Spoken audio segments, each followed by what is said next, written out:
+1 first allotment result വന്നു. ഒരുപാട് കുട്ടികൾക്കാണ് കിട്ടിയിട്ടില്ല എന്ന സങ്കടത്താൽ മെസ്സേജ് ചെയ്തിരിക്കുന്നത്. ഈ കുട്ടികളോട് മാത്രമായിട്ട് എനിക്ക് പറയാനുള്ള ചില കാര്യങ്ങളാണ് ഈ ഒരു വീഡിയോയിലൂടെ നമ്മൾ ഡിസ്കസ് ചെയ്യുന്നത്. ആരാണ് നിങ്ങളോട് കിട്ടില്ല എന്ന് പറഞ്ഞത് എന്ന് എനിക്കറിയില്ല. പക്ഷേ നിങ്ങളോട് ഞാനടക്കം പറഞ്ഞിരിക്കുന്നത് കാത്തിരിക്കാനാണ്. സർ, +1 ട്രയലിലും വന്നിട്ടില്ല, ഫസ്റ്റ് അലോട്ട്മെൻറ്റിലും വന്നിട്ടില്ല, ഫുൾ A+ ഉണ്ട്, 9 A+ ഉണ്ട്, പിന്നെ എന്തുകൊണ്ടാണ് സർ കിട്ടാത്തത് എന്ന ചോദ്യത്തിൻ്റെ ഉത്തരം ശരിക്ക് ഞാനല്ല തരേണ്ടത്, അത് ഗവൺമെൻറ്റാണ്. എങ്കിലും എൻ്റെ പെർസ്പെക്റ്റീവിൽ പറഞ്ഞു കഴിഞ്ഞാൽ ജാതിയും മതവും പഠിച്ച സ്കൂളിൽ നിന്ന് എത്രത്തോളം നിങ്ങളുടെ വീട് സ്ഥിതി ചെയ്യുന്നു എന്നൊക്കെ നോക്കിയിട്ടാണ്. അതിൻ്റെയൊക്കെ ഒരു അടിസ്ഥാന ഘടകം എന്ന് പറയുന്ന ഒരു വാല്യൂ ഉണ്ട്. 10ലാണ് ആ വാല്യൂ നോക്കുക. 10 ഒരു 9 ഒക്കെ ഉണ്ടെങ്കിൽ നിങ്ങൾക്ക് കിട്ടാനുള്ള സാധ്യത കൂടുകയാണ് ചെയ്യുന്നത്. ആ ഒരു വാല്യൂവിനെ പറയുന്ന പേര് WGPA ആണ്.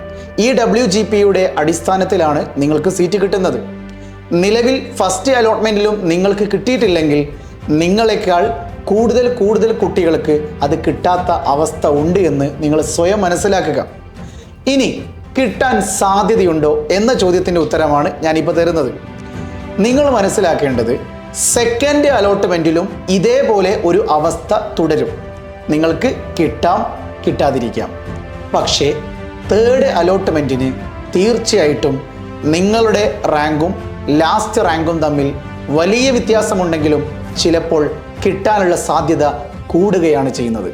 അതെന്തുകൊണ്ടാണ് തേർഡ് അലോട്ട്മെൻറ്റിൽ കിട്ടാൻ ചാൻസ് കൂടുന്നുണ്ട് എന്ന് സാറ് പറയാൻ കാരണം, എൻ്റെ പ്രിയപ്പെട്ട ചെറുപ്പക്കാരി, സെക്കൻഡ് അലോട്ട്മെൻറ്റിൻ്റെ സമയത്താണ് VHSCയുടെ അലോട്ട്മെൻറ്റ് വരും, കമ്മ്യൂണിറ്റി അലോട്ട്മെൻറ്റിൻ്റെ റിസൾട്ട് വരും, അതോടൊപ്പം തന്നെ സ്പോർട്സ് കോട്ട, മാനേജ്മെൻറ്റ് കോട്ട, ഇത്തരം കോട്ടകളിലേക്കൊക്കെയുള്ള അഡ്മിഷൻസ് നടക്കുന്നത് ജൂൺ 12 ശേഷമാണ്. So June 12 second allotment result വരുമ്പോൾ നിങ്ങൾക്ക് കിട്ടിയില്ലെങ്കിലും ഞാൻ പറയുന്നു, നിങ്ങൾക്ക് ഇനിയും ഹോപ്പ് നഷ്ടപ്പെട്ടിട്ടില്ല. തേർഡ് അലോട്ട്മെൻറ്റ് വരുന്ന സമയം ജൂൺ 21 തൊട്ട് മുന്നെയാണ്. അങ്ങനെ വെച്ച് നോക്കുമ്പോൾ ഈ ജൂൺ 12 ശേഷം നിങ്ങളെപ്പോലെ ഒരുപാട് കുട്ടികൾ മെറിറ്റ് കോട്ട HSC വഴിയും അതുപോലെ തന്നെ മെറിറ്റിലെ കമ്മ്യൂണിറ്റി കോട്ട വഴിയും അഡ്മിഷൻസ് നേടുക തന്നെ ചെയ്യും. അതേപോലെ തന്നെ സ്പോർട്സ് കോട്ടയിലൂടെയും കുട്ടികൾ കയറും. VHSCയിൽ ചിലപ്പോൾ ഇപ്പം VHSCയിൽ അഡ്മിഷൻ എടുക്കേണ്ട എന്ന് തീരുമാനിച്ച പല കുട്ടികളും തേർഡ് അലോട്ട്മെൻറ്റോടുകൂടി അല്ലെങ്കിൽ സെക്കൻഡ് അലോട്ട്മെൻറ്റോടുകൂടി ആ VHSCയിലും അഡ്മിഷൻ എടുത്തേക്കാം. അങ്ങനെ പല കോട്ടകളിലേക്കും കുട്ടികൾ പോകുമ്പോൾ നിങ്ങളുടെ HSCയിൽ തന്നെ ഉണ്ടായിരുന്ന ഈ കുട്ടിയും അങ്ങനെ പോകുന്നുണ്ട്. ഫോർ എക്സാമ്പിൾ, നിലവിൽ ഫസ്റ്റ് അലോട്ട്മെൻറ്റിൽ 5ാമത്തെ ഓപ്ഷനിൽ ആ കുട്ടിയുടെ 5ാമത്തെ ഓപ്ഷനിലാണ് ആ കുട്ടിക്ക് ഒരു സ്കൂളിൽ കിട്ടിയിട്ടുള്ളത് എങ്കിൽ സെക്കൻഡ് അലോട്ട്മെൻറ്റിൽ ആ കുട്ടിക്ക് ചിലപ്പോൾ മറ്റൊരു സ്കൂളിൽ കിട്ടിയേക്കാം. തേർഡ് അലോട്ട്മെൻറ്റോട് കൂടി ഈ കുട്ടി സെക്കൻഡ് അലോട്ട്മെൻറ്റിന് ശേഷം ഈ കുട്ടിക്ക് ഇഷ്ടപ്പെട്ട ഒരു സീറ്റ് ചിലപ്പോൾ കമ്മ്യൂണിറ്റി വഴി കിട്ടിയെന്ന് കൂട്ടുക. അപ്പോൾ എന്ത് ചെയ്യും? ഈ കുട്ടി HSCയിൽ നിന്ന് കമ്മ്യൂണിറ്റി കോട്ട വഴി തനിക്ക് ലഭിച്ച സീറ്റുമായിട്ട് 2 വർഷം തുടരാൻ തീരുമാനിക്കും. അപ്പോൾ ആ കുട്ടിക്ക് ഓൾറെഡി കിട്ടിയ HSCയിലെ സീറ്റ് എന്ത് ചെയ്യും? ക്യാൻസൽ ചെയ്യപ്പെടും. അപ്പോൾ ആ സീറ്റിലേക്ക് ആരെ പരിഗണിക്കും?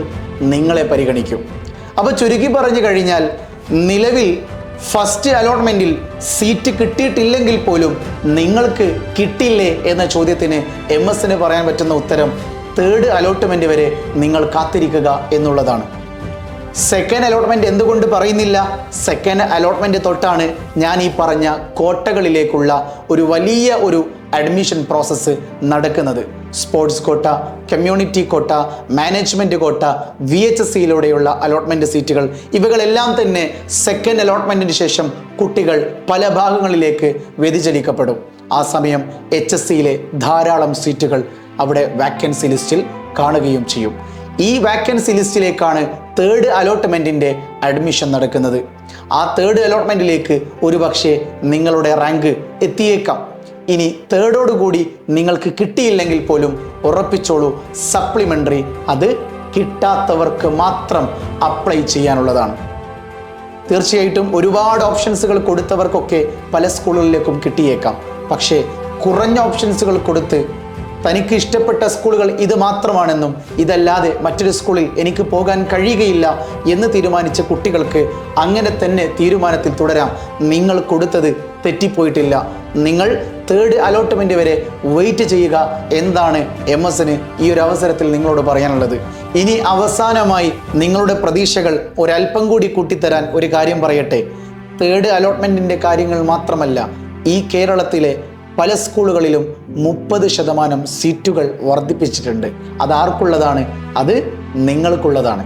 ഇപ്പോൾ കിട്ടാത്തവർക്കും അത് പ്രയോജനപ്പെടുക തന്നെ ചെയ്യും. അതുകൊണ്ട് വെയിറ്റ് ഫോർ തേർഡ് അലോട്ട്മെൻറ്റ്.